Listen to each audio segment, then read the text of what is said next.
ದೇವಸ್ಥಾನದ ಆವರಣದಲ್ಲಿ ರಾತ್ರಿ ವೇಳೆ ಕಳ್ಳತನ ನಡೆದಿದೆ. ದೇಗುಲದಲ್ಲಿ ಹಸು ಕರಿತಾ ಇದ್ದರ ಖದೀಮರ ಬಂಧಿಸಿದ್ದಾರೆ.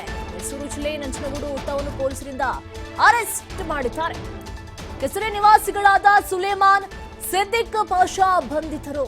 ಸಿಸಿ ಕ್ಯಾಮೆರಾ ಸುಳಿವನ್ನ ಆಧರಿಸಿ ಇಬ್ಬರು ಆರೋಪಿಗಳನ್ನ ಬಂಧಿಸಲಾಗಿದೆ. ನಂಜನಗೂಡಿನ ಒಕ್ಕಲಗೇರಿಯಲ್ಲಿ 5 ಜಾನುವಾರುಗಳ ಸಾವಾಗಿತ್ತು. ಈ ಪ್ರಕರಣವನ್ನ ದಾಖಲಿಸಿಕೊಂಡಿದ್ರು ನಂಜನಗೂಡು ಟೌನ್ ಪೊಲೀಸರು. ಕಾರ್ಯಾಚರಣೆಯನ್ನು ಆರಂಭಿಸಿ ಇಬ್ಬರು ಖದೀಮರನ್ನ ಬಂಧಿಸಿದ್ದಾರೆ. ಮೈಸೂರಿನ ನಂಜನಗೂಡಿನಲ್ಲಿ ನಡೆದಿರುವಂತಹ ಘಟನೆ ಇದು. ದೇವಸ್ಥಾನದ ಆವರಣದಲ್ಲಿ ನಡೆದಿರುವಂತಹ ಕಳ್ಳತನ. ಒಕ್ಕಲಗೇರಿಯಲ್ಲಿ 5 ಜಾನುವಾರುಗಳ ಸಾವಾಗಿತ್ತು. ಈ ಪ್ರಕರಣವನ್ನ ದಾಖಲಿಸಿಕೊಂಡಿದ್ರು. ಆದರೆ ಈ ಖದೀಮರು ಇಂಥ ಕೆಲಸವನ್ನ ಮಾಡ್ತಾ ಇದ್ರು. ನೋಡಿ ಯಾವ ರೀತಿಯಾಗಿ ದೇವಸ್ಥಾನದ ಆವರಣದಲ್ಲಿ ಹಸುವನ್ನ ಎಳೆದೊಯ್ತಾ ಇದ್ದಾರೆ ಅಂತ ಹೇಳಿ. ಮೈಸೂರಿನ ನಂಜನಗೂಡಿನಲ್ಲಿ ನಡೆದಿರುವಂತಹ ಘಟನೆ ಇದು.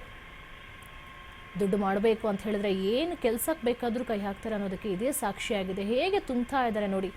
ಈಗ ನಾವು ಮಾತು ಹೇಳ್ತೇವೆ, ಈಗ ಮನುಷ್ಯರಿಗೆ ದನಗಳು ತುಂಬ್ದಂಗೆ ತುಂಬ್ತಾರೆ ನೋಡು ಅಂತ ಹೇಳ್ತೀವಿ. ಈಗ ಅದೇ ಆಗ್ತಾ ಇರೋದಲ್ಲಿ ಹೇಗೆ ಎಳೆದೊಯ್ತಾ ಇದ್ದಾರೆ ನೋಡ್ಬೋದು ನೀವು. ಗಾಡಿಯಲ್ಲಿ ಹಾಕ್ಕೊಂಡು ಎಲ್ಲವನ್ನು ಕೂಡ CCTVಯಲ್ಲಿ ಸರಿಯಾಗಿರುವಂಥ ದೃಶ್ಯಗಳನ್ನು ನೀವು ನೋಡ್ತಾ ಇದ್ರೆ. ದೇವಸ್ಥಾನದ ಆವರಣದಲ್ಲಿ ಕಳ್ಳತನ ಆಗಿರುವಂಥದ್ದು. ಎಂಥ ಕೆಲಸಕ್ಕೆ ಬೇಕಾದರೂ ಕೈ ಹಾಕ್ತಾರೆ ಅನ್ನೋದಕ್ಕೂ ಕೂಡ ಇದೇ ಸಾಕ್ಷಿಯಾಗಿದೆ. ಪಾಪ ಆ ಮಾತು ಬರದ ಮೂಕ ಹಸುವಿನ ಮೇಲೆ ಇಂಥ ದರ್ಪವನ್ನು ಪಾಪ ಎಳೆದೊಯ್ತಾ ಇದ್ದಾರೆ.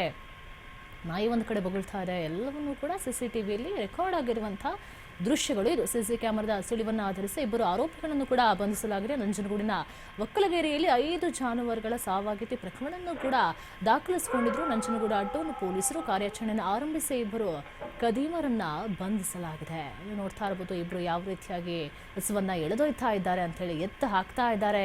ಅದು ಒಳ್ಳೆ ಅಂತಾರೆ, ಬರೋದಕ್ಕೆ ಒಪ್ತಾ ಇಲ್ಲ. ಆದರೂ ಕೂಡ ಎಳ್ಕೊಂಡು ಹೋಗಿ ತುಂಬುತ್ತಾ ಇದ್ದಾರೆ.